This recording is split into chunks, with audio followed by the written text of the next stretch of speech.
Assalamualaikum teman-teman, perkenalkan nama saya Anisda Rahayu dari Pendidikan Biologi Universitas Siliwangi. Di sini saya akan membuat video pembelajaran mengenai integrasi kearifan lokal dengan materi sistem gerak. Kearifan lokal merupakan bagian dari budaya suatu masyarakat yang tidak dapat dipisahkan dari bahasa masyarakat itu sendiri. Biasanya, kearifan lokal ini diwariskan secara turun-temurun dari satu generasi ke generasi lain. Nah, di sini saya akan mengambil salah satu kearifan lokal Jawa Barat, yaitu Tari Jaipong. Oke, jadi pada video kali ini kita akan membahas materi sistem gerak. Seperti yang kita tahu, Indonesia merupakan negara dengan banyak keanekaragaman budaya. Salah satu tarian yang terkenal di Indonesia yaitu Tari Jaipong. Tari Jaipong merupakan jenis tari pergaulan tradisional yang sangat terkenal di Indonesia, terutama di daerah Jawa Barat. Tari Jaipong merupakan salah satu identitas kesenian Jawa Barat. Tari ini sering dipentaskan saat acara penting seperti penyambutan tamu dari negara asing yang mengunjungi Jawa Barat, bahkan untuk misi-misi kesenian di luar negeri. Tari Jaipong memiliki gerakan yang khas dan berbeda dengan tari-tari dari daerah lain. Tari Jaipong ini termasuk tarian yang berirama cepat dan bersemangat. Dalam Tari Jaipong terdapat 4 gerakan, yaitu gerakan bukaan, gerakan pancungan, gerakan ngala, dan juga gerakan mincit. Oke, yang pertama ada gerakan bukaan. Nah, merupakan gerakan yang dilakukan penari saat memulai pertunjukan. Gerakan ini dilakukan dengan cara berjalan berputar sembari memainkan selendang yang dipakai di leher penari. Yang kedua itu ada gerakan pancungan, merupakan jenis gerakan yang dilakukan dengan cepat yang diiringi oleh musik. Yang ketiga ada gerakan ngala, di mana gerakan ini merupakan gerakan patah-patah yang dilakukan penari dengan tempo yang cepat. Dan yang terakhir ada gerakan mincit. Nah, gerakan mincit merupakan gerakan perpindahan dalam Tari Jaipong dari ragam gerak yang satu ke ragam gerak yang lainnya. Nah, gerakan ini dilakukan penari setelah melakukan gerakan ngala. Gerakan tersebut sebenarnya merupakan hasil kerjasama dari rangka dan juga otot. Otot bagian tubuh yang mampu berkontraksi, sedangkan rangka tidak mempunyai kemampuan seperti itu. Jadi, jika otot berkontraksi, otomatis rangka ikut bergerak. Karena otot melekat erat dengan rangka. Maka dari itu dapat dikatakan bahwa otot adalah alat gerak aktif, sedangkan rangka itu alat gerak pasif. Jadi sistem gerak merupakan sistem organ pada manusia yang berperan dalam pergerakan tubuh yang terdiri dari alat gerak aktif dan alat gerak pasif. Alat gerak aktif manusia ialah otot-otot yang menempel pada rangka manusia, sedangkan alat gerak pasif adalah sekumpulan tulang-tulang yang membentuk rangka. Rangka merupakan alat gerak pasif yang akan digerakkan oleh otot, terletak di dalam tubuh dan dilindungi oleh otot-otot dan kulit. Rangka terdapat di dalam tubuh yang disebut dengan rangka dalam atau endoskeleton. Rangka pada manusia dewasa tersusun dari 206 tulang, dengan berbagai macam bentuk dan juga ukuran. Pada saat lahir, manusia memiliki tulang lebih banyak, sekitar 270 buah, karena beberapa tulang belum mengalami penyambungan atau penyatuan. Tulang-tulang tersebut tersusun dari jaringan tulang keras maupun jaringan tulang rawan. Nah, adapun fungsi rangka tubuh yaitu yang pertama, memberi bentuk dan postur tubuh. Jadi, seseorang akan terlihat tinggi ataupun pendek karena susunan rangkanya. Yang kedua, yaitu melindungi organ-organ yang lunak, misalnya otak, sumsum tulang belakang, paru-paru, dan jantung. Yang ketiga, sebagai penyangga berat badan, misalnya tulang leher, tulang belakang, dan juga tulang pelvis. Yang keempat, sebagai tempat melekatnya otot-otot rangka seperti otot lurik.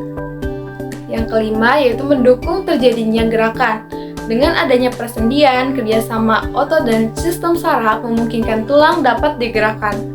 Dan yang terakhir yaitu hematopoiesis, yaitu pembentukan leukosit ataupun sel darah putih, eritrosit atau sel darah merah, dan juga trombosit atau keping-keping darah di sumsum merah. Sumsum merah terdapat di dalam tulang belakang, tulang dada, tulang rusuk, tulang belikat, tulang pipi, dan ujung tulang. Selanjutnya ada jenis tulang.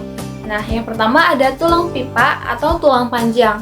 Bentuknya tuh silindris panjang serta memiliki bagian epifisis, diafisis, metafisis, dan cakra epifisis.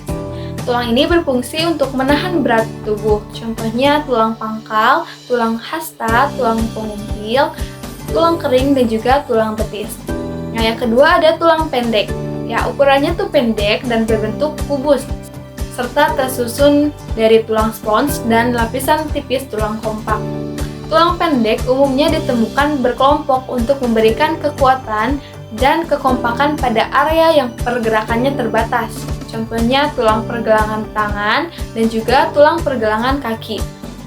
Yang ketiga ada tulang pipi, berbentuk lempengan dari tulang kompak dan tulang spons yang berisi sumsum.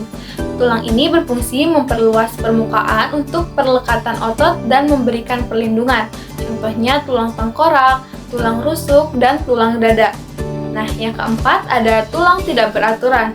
Nah, bentuknya tuh tidak beraturan serta tersusun dari tulang spons dan lapisan tipis tulang kompak. Contohnya yaitu tulang belakang atau vertebrae. Yang kelima ada tulang sesamoid, merupakan tulang yang ukurannya itu kecil bulat yang terdapat pada formasi persendian. Tulang ini bersambungan dengan kartilago atau tulang rawan, ligamen, atau tulang lainnya. Contohnya tuh tulang tempurung lutut atau patella. Selanjutnya ada faktor pertumbuhan tulang.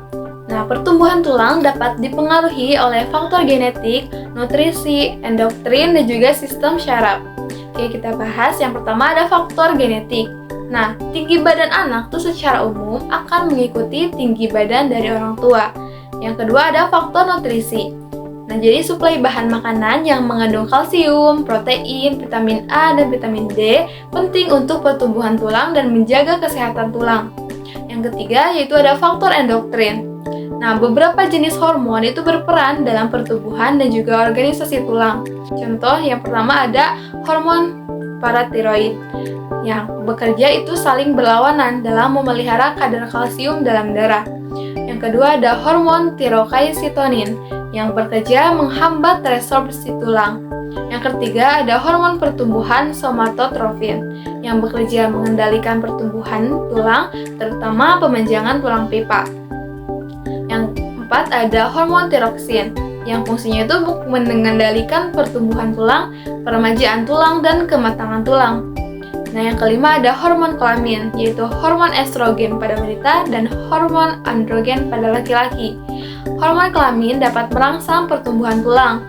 Nah, pada wanita, pertumbuhan tulang biasanya berhenti pada usia sekitar 17-18 tahun. Sedangkan pada laki-laki, pertumbuhan tulang maksimal terjadi hingga usia 18-20 tahun. Sementara itu, kepadatan tulang biasanya tercapai di usia 25 tahun. Oke, yang terakhir ada faktor sistem saraf. Gangguan sistem saraf yang disebabkan oleh penyakit akan menghambat pertumbuhan tulang. Biasanya tuh poliomyelitis.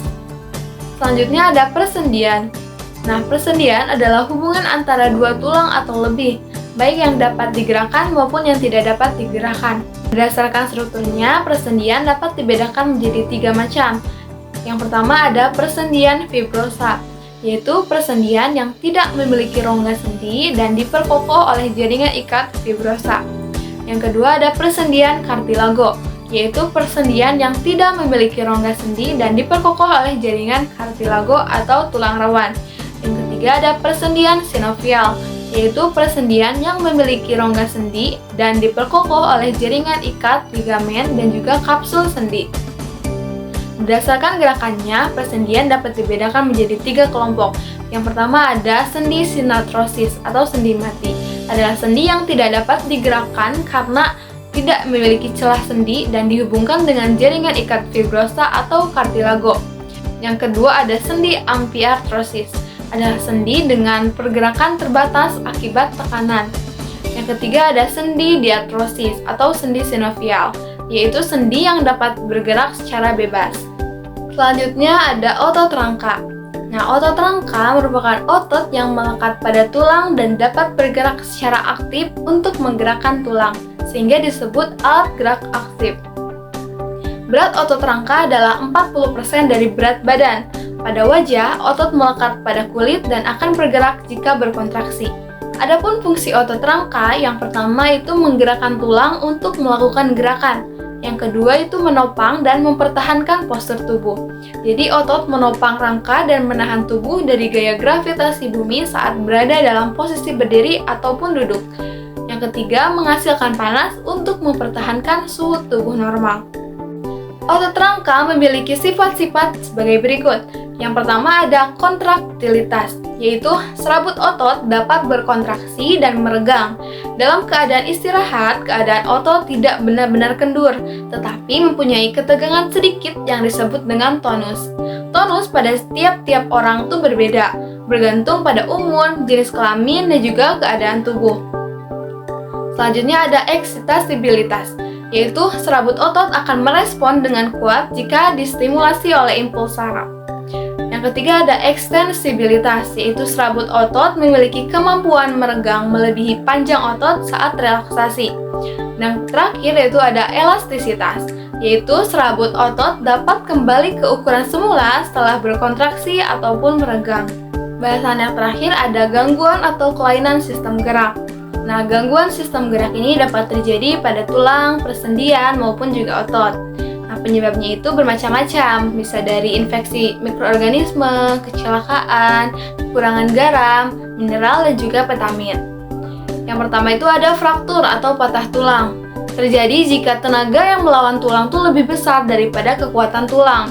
Jenis dan parahnya itu tergantung usia, kelenturan tulang, jenis tulang, dan seberapa besar kekuatan yang melawan tulang.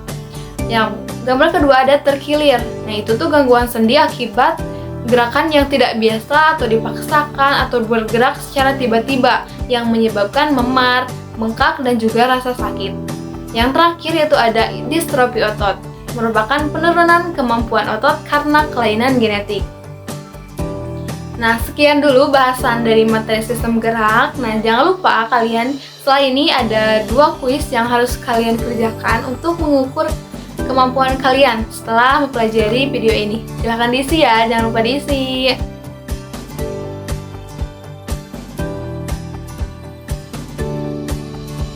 Sekian dari saya, mohon maaf apabila terdapat kesalahan. Wassalamualaikum warahmatullahi wabarakatuh.